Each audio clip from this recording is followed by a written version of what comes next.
buenas a todos y todas, esto es Leer por Puro Vicio, el podcast.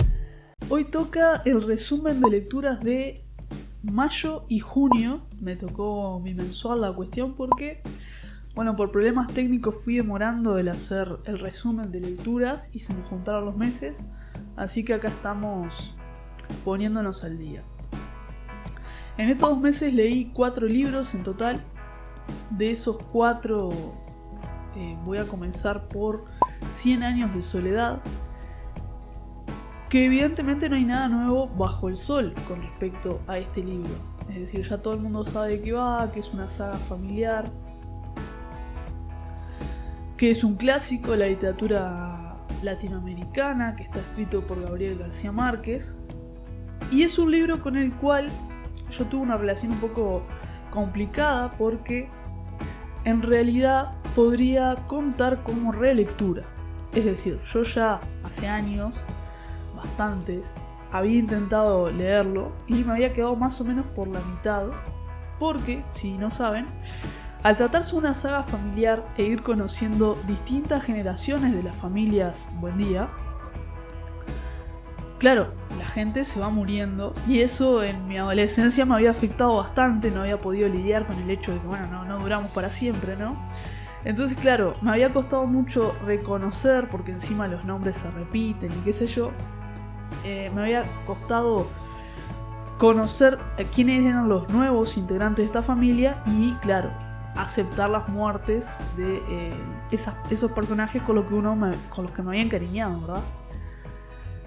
Entonces, por toda esta cuestión lo había dejado a la mitad y aprovechando un poco ese momento de cuarentena, aunque acá en Uruguay ya estamos volviendo a la normalidad, o a esta nueva normalidad, como quieran decirlo, aproveché y leí varios clásicos latinoamericanos y como tengo la verdad, además en una edición conmemorativa de la Real Academia Española, en asociación con las academias de la lengua española en toda Latinoamérica, tapadura, muy linda la edición, dije, llegó el momento, tenemos que leerla, y me sorprendió, pude lidiar ya con la muerte, y me pude enganchar mucho más con la historia. Es hermoso cómo va creando este pueblo, Macondo, y comienza a desarrollarlo, ¿no? De ser un pequeño pueblito en el medio de la nada, a ver cómo llega el trabajo, la industria, la gente, la corrupción, este gobierno que está tan ausente, pero cuando necesita cosas aparece y quiere de repente marcar territorio, marcar pautas y qué sé yo. Todo el tema de la revolución, de la guerra, toda esta cuestión de los ideales y cómo mantenerse o no fiel a ellos, cómo Aureliano lo terminan deformando de alguna manera. Me pareció muy buena novela, le puse 5 de calificación, y es una novela que se deja releer, o sea, me gustaría en 1 o 2 años poder releerla nuevamente porque creo que sigue totalmente vigente representando a Latinoamérica, ¿no? O sea, quizás ya está alejada de las grandes urbes latinoamericanas en algunos sentidos, pero creo que todavía tiene demasiado vigente como para no tenerla en consideración. El siguiente libro del que les voy a hablar un poco es Hasta la cinta de llegada de Miguel Mota. Esto es una publicación uruguaya, es una publicación que la hace Banda Oriental, que es una editorial de acá de Uruguay. Lo hace en coordinación con una fundación que se llama Lolita Rubial, con la Intendencia de La Valleja. Y es todo un concurso que se hace anualmente, en el cual un jurado decide quién es el ganador y el ganador es editado. Una tirada, la verdad, no desconozco de qué cantidad de libros y sé que hay un premio monetario, pero también desconozco las características. Y entonces este libro surge de ahí, de ese premio. Personalmente me gusta bastante Banda Oriental y me gustan mucho estas premiaciones que hace. He leído varios y tengo muy buen concepto de varios de estos libros, que probablemente en un video después hable de cada uno de ellos. Pero puntualmente no me gustó.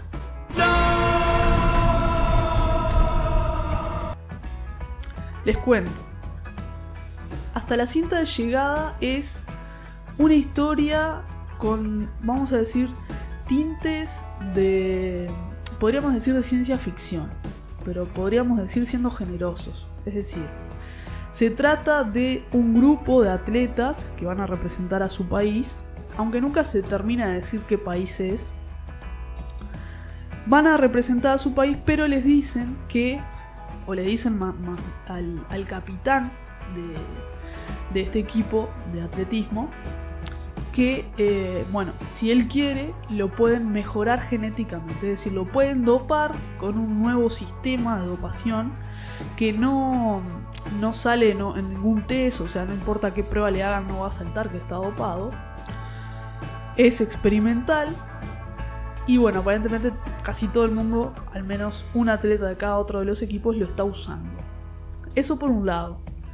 Y por otro lado, los juegos de atletismo a los que van son juegos bastante diferentes. Son juegos basados en Leonardo da Vinci, que es como un personaje más en este libro porque se habla de él casi todo el tiempo, ¿no?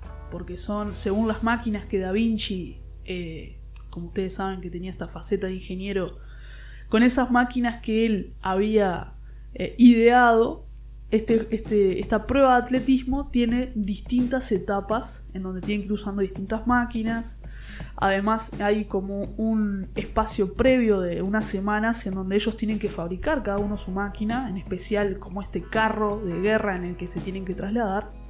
Y después todo es a pulso, ¿no? Hay uno que se separa del grupo y es el explorador y tiene que ir y ver el terreno para tratar de cruzar este laberinto que tiene varias etapas y poder llegar hasta la cinta de llegada, como se llama el libro.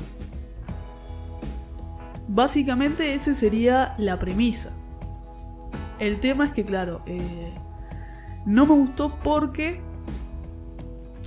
primero hay una cuestión, una fijación con ciertos comentarios que la verdad que me dejaban totalmente descocada, ¿no? Hay como una masculinidad tóxica acá muy presente que se manifiesta en este personaje principal, pero claro, uno podría decir, bueno, bárbaro, hay personas que son así, ¿no? Pero el libro en ningún momento busca como evidenciarlo, como dejarlo en offside. Es como que hay una validación por parte de la historia, como que eso, que pase eso es normal, ¿no? Y bueno, y después hay muchísimas frases que engrandecen los deportes de atletismo en general. Hay como muchas frases grandilocuentes en el libro que, bueno, al principio me pareció que estaban bien, pero claro, la repetición constante las deja totalmente desfasadas.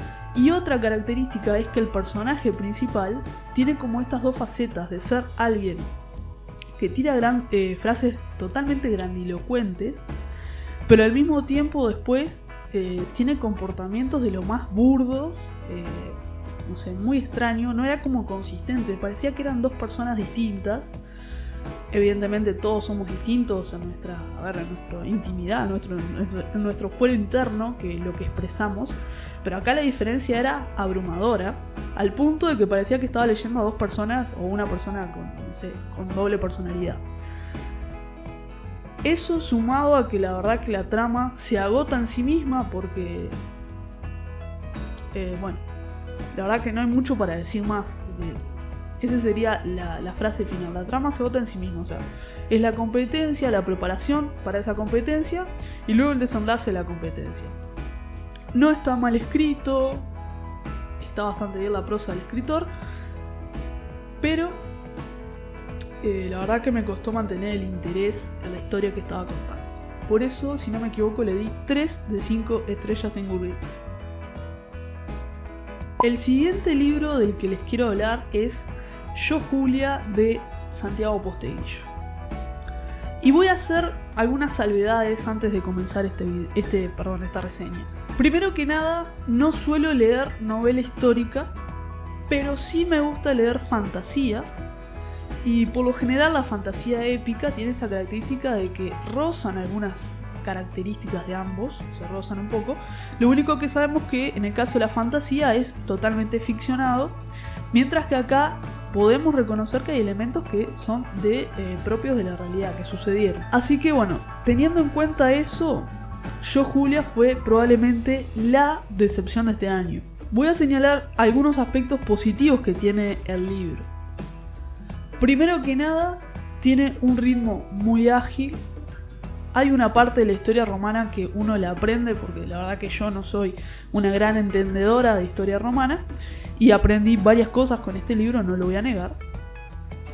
También hay que tener en cuenta que se retrata de manera bastante justa todo lo que tiene que ver con la complejidad del poder y cómo este poder en un sistema de gobierno también tiene una complejidad agregada. Es decir, cómo hay distintos poderes que se están disputando todo el tiempo el poder, valga la redundancia. Podemos entender lo que es el poder político con los senadores, el poder militar con los pretorianos, pero que a su vez está dividido entre los pretorianos, que sería algo así como la policía, porque está solo en la ciudad, y el poder militar, que serían las legiones y los generales de las legiones que están en otras provincias fuera de Roma. El peso del dinero y cómo es importante también tener popularidad, es decir, estar bien visto por todos estos actores que mencioné recién y además por el pueblo, por la plebe. Esto creo que lo logra bastante bien Posteguillo, y hay una buena narración de las intrigas palaciegas, que a mí me gustan muchísimo en general las intrigas palaciegas, y creo que logra bastante bien narrarlas. Ahora, ¿por qué no me gusta y por qué para mí esta ha sido la decepción del año? Y entendamos que la decepción del año también entendiendo que lo digo porque tenía mucho hype con el libro, porque bueno, hay un trabajo de marketing importante en este libro, el hecho de poner un personaje femenino, de decir que la van a empoderar o mostrar ese marketing de mujer poderosa de Julia, pero claro, ahí es donde hace agua el libro. Primero que nada, las intrigas palaciegas, como dije, están muy bien, pero su contraparte, que serían los conflictos bélicos, la verdad es que están narrados correctamente, uno entiende qué sucede, pero la verdad es que no se mojó nada el autor, no se arriesgó en mostrar la crueldad que tienen los conflictos bélicos, porque es un lugar donde vuelan vísceras, sangre, muere gente, mucha gente, y en eso no, es como un conflicto bélico muy limpio. Nos escondemos los muertos, escondemos los heridos, son gente que no son principales, entonces no está esa parte dramática que se le puede sacar a esos conflictos. Es como siempre descripciones muy lejanas del campo de batalla y de la brutalidad que hay en el campo de batalla. Y aparte las legiones quedan como narradas como que son, bueno, este grupo de seguidores que lo siguen al general en cualquier situación. Y por supuesto el factor que más ha condicionado mi opinión negativa es cómo tratan al personaje de Julia y cómo es percibida por los demás. Porque este libro no está narrado por Julia. Este libro está narrado por un médico, que se vuelve así como su médico de cabecera, pero cuando... esto es como en tercera persona, o sea, cuando él recuerda los hechos, y cuando nos metemos en una primera persona de los hechos, tampoco es Julia la voz principal. La voz principal siempre la tienen los demás, la tiene o su marido, o todos los enemigos que se le van cruzando, o los allegados que la miran y la observan. Es muy poco lo que Julia cuenta de sí misma. Entonces tenemos que pasar un montón de filtros para conocer a esa Julia. Y evidentemente condiciona muchísimo el hecho de que conozcamos a Julia por la visualización o la mirada masculina. ¿Qué es lo que sucede? Que lo primero que resalta de Julia es su belleza.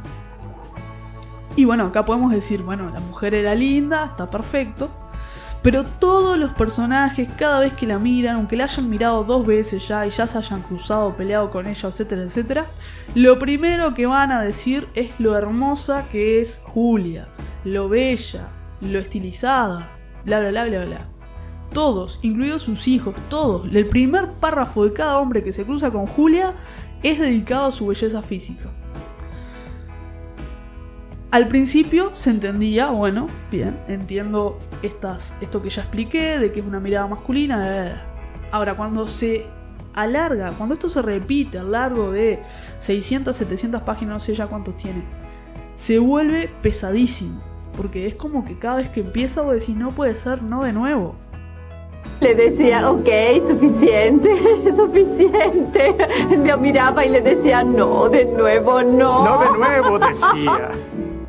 Y después de ahí, la trama empieza a caer en todos los lugares comunes que se puede caer.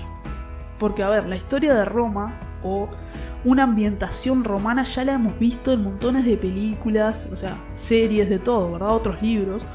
Entonces, ¿qué pasa? Empiezan los lugares comunes. Hay unos esclavos, que son los esclavos de esta familia, que se enamoran y ya cuando los ves cruzarse ya sabes que se van a enamorar. Los juegos de poder que aparecen, que se dan, mejor dicho, entre la pareja principal, es toda una relación heteronormativa, pero, o sea, de cajón media, con todos los tintes violentos que te puedas imaginar.